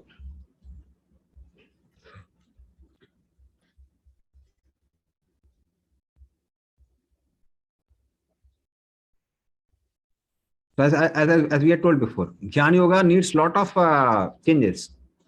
Initially, one has to perform Niskam Karma Yoga till one gets purified from dualism mentality. After one gets purified from dualism mentality, he takes Karma Sannyas. Then one concentrates on Jnana, but gives up Varnasam Dharma. That is giving up Karma Yoga. Then simultaneously one has to practice Bhakti, otherwise one will not get results. So practice Bhakti also, Jnana also, but don't practice Karma. Be very careful about it. And after once Jnana or Vidya destroys the Avidya, that means one has realized I am not body, I am soul. In order to get Brahman, one has to give Jnana itself. Jnanam cha mai sannyasat. Because nobody practices Jnana in the Brahma Jyoti. Jnana means I am not body. If you are saying I am not body, that means still concentration is on the body. If one says I am not matter, means still concentration is on the matter. If you concentrate on the matter at the point of death, yam vapis man bhava tajantyanta ka levra. Again one has to get next body. Again one has to get a matter, get into matter. So one has to give up Jnana also. And then one can enter in Brahmajyoti. So that means so much changes. Pick this up, take it off. Pick this up, take it off. Pick this up, take it off. So that's why very difficult to concentrate. Same thing if you remember, I told about Ashtanga Yoga also. One has to test, okay, Dharanasraya, I have to take Virat Rupa or not, because I have desires. If I don't have desires, I can directly concentrate on Paramatma, otherwise Virat Rupa. Again, for a long time, I practice meditation on Virat Rupa. Still desires have not gone, then take to Kram Mukti. Otherwise, Paramatma. Then do Dhyan, then do Samadhi, then you get Brahman realization. Then again do Satsakriya Yoga, again learn. And then one will get liberation. So in this way, one remains quite distracted. Take this up, leave this, accept this, leave this, accept this. Bhakti very easy. Chant Hare Krishna now, chant Hare Krishna after 10 years, 20 years, 30 years, 40 years, 50 years, at point of death, spiritual world. No change. So that's why Vyavasatmika Buddhi. It's very, very easy to focus one's mind on process of bhakti. And the last quality about bhakti is, although other processes need bhakti for their success, but bhakti is independent. So there's a verse, Naskarmam apyachudbhava varjitam na sobete jnanamalam niranjanam kuta punassaswada bhadramishare na sarpitam karmadapiya karanam. This from first canto, 5th chapter, text number 12. Naskarmam api achyut bhava varjitam. That means even if somebody is practicing Jnana, that's called Naskarma. But achyut bhava varjitam, there's no talk about the Supreme Lord. Na sobete jnanamalam niranjanam. So then it doesn't get taste, or it will not get success also. So one will not get taste. What to say of getting success? And kuta punas saswat abhadramisha na charpitam karma biya karnam. And what to say of karma? If it is not offered to the Lord, it will not give result. Similarly, in the third canto, the verse comes, Na yujyamane ya bhaktya bhagavati akhilatmani sadro asti seva panta yoginam brahma siddhe. Unless until one practices bhakti, one will not get perfection in one's yoga practice. So other processes are like laddu and bhakti is like medicine. Or in a medicine, bhakti is like the active principle. So those who are doctors, they know. Somebody is doctor here? You can just unmute and tell. If somebody is doctor, just tell me what is active substance. Okay. Seems like Bangalore is only filled with software engineers. Bank managers No, also. no other. Huh? Bank managers also, bro. Okay, bank managers are also there. Okay. Accept. Krishna Prabhuji. So Ah, this yes. is like, I mean, I'm not from that professional, but I have little information on that. So basically, this active substance is the common and which is the main for any medicine. So if you say one example, medicine one, so active substance will be X. And suppose if one company is having that product manufactured, so that will be in the market. And suppose the same medicine, if another company wants to produce it, they will have the another medicine, but the composition will be a little different, but the active substance will be the same thing. Actually, which is the main thing which cures the disease. So generally in terms they call it API. So this is some little information. Yes. Right. Hare Krishna Prabhu. Huh? Active substance means which gives the therapeutic action. Whatever the disease is there, to that disease it gives the therapeutic action. We are calling this active. Active substance. Okay. So in this way, active substance is one which actually cures the disease. Similarly, in all the process of Karma Yoga, Jnana Yoga, Ashtanga Yoga, simultaneously they practice bhakti directly or indirectly. That is the actual one which gives them the Brahman, the progress in their yoga practice. Whereas bhakti doesn't need Karma Yoga, Jnana Yoga, Ashtanga Yoga, anything. Rather, those practice of yogas may even become obstacle. That's why we say Anna Bhilasita Gyan Karmadi Anavrita. It should be free from karma, gyan, everything. So that's why bhakti is not dependent on anything. So this also shows the superiority of bhakti. Okay, so this is all about bhakti. How bhakti is superior to all other processes. So we'll discuss more about bhakti in our next module, next unit. So I'll just give a summary of whatever we have learned. So chapter number 1 prepares one for Bhagavad Gita. So there is a whole background of the battlefield, and we understand the characters. We understand the situation in which Bhagavad Gita is spoken. We understand Krishna is the Supreme Lord. Arjuna is a warrior. Very powerful, but after seeing the relatives, he refrains from fighting. He said, I'll not fight. And he has some solid reasons from scriptures why not to fight. Then we find, so these 5 questions by 5 reasons for Arjuna not to fight the battle. And then chapter number 2 is more like a summary, where Karma Yoga, Niskam Karma Yoga, some part of Jnana Yoga, and little bit of Bhakti Yoga is also discussed. So it's more of a summary of different yoga systems. Chapter number 3 deals with Niskam Karma Yoga straightway. Chapter number 4 deals with transcendental knowledge, that is the result of Niskam Karma Yoga. Chapter number 5 talks about again Niskam Karma Yoga as well as different of yagyas, how one can satisfy the Supreme Lord by various processes and get a transcendental knowledge. So different yagyas and different ways of getting transcendental knowledge spoken. and chapter number 6 discusses more of a Ashtanga yoga. And towards the end, we see the yoga ladder. That there is Karma yoga, Jnana yoga, Ashtanga yoga. And then the last verse is Bhakti yoga is the best. It's above Ashtanga yoga also. So that is how Bhakti, superiority of Bhakti, which purifies the heart,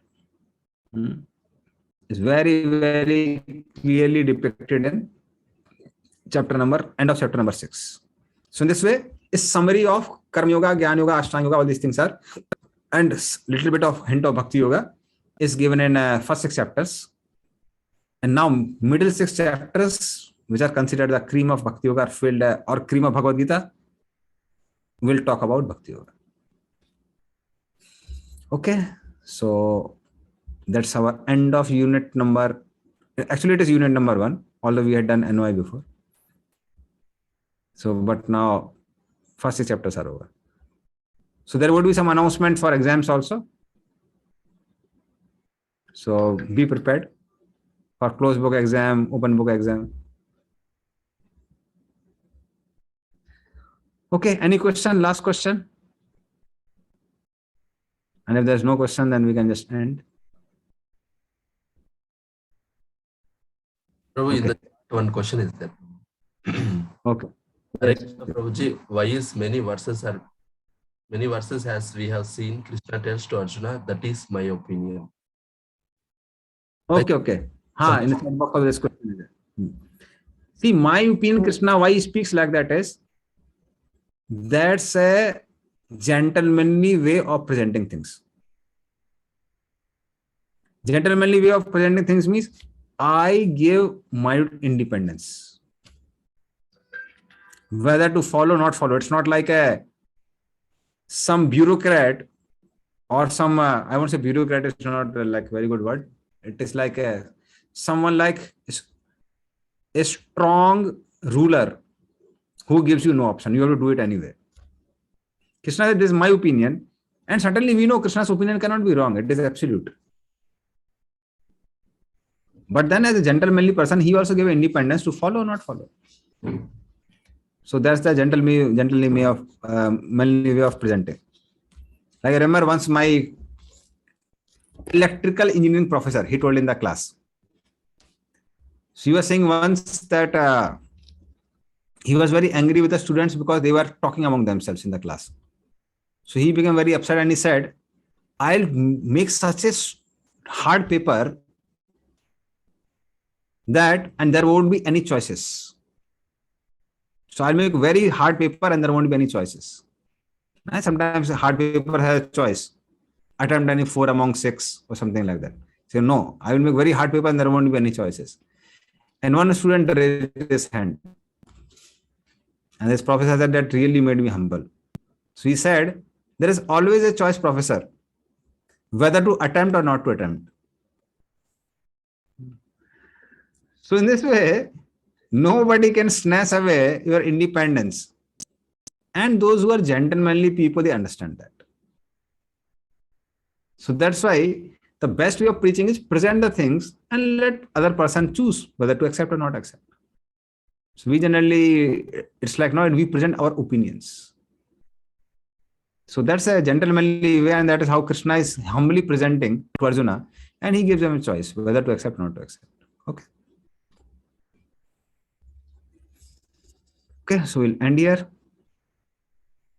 Srimad Bhagavad Gita ki, Shilpopad ki, Jai. Tagore Premanande. Hare Hare Bol.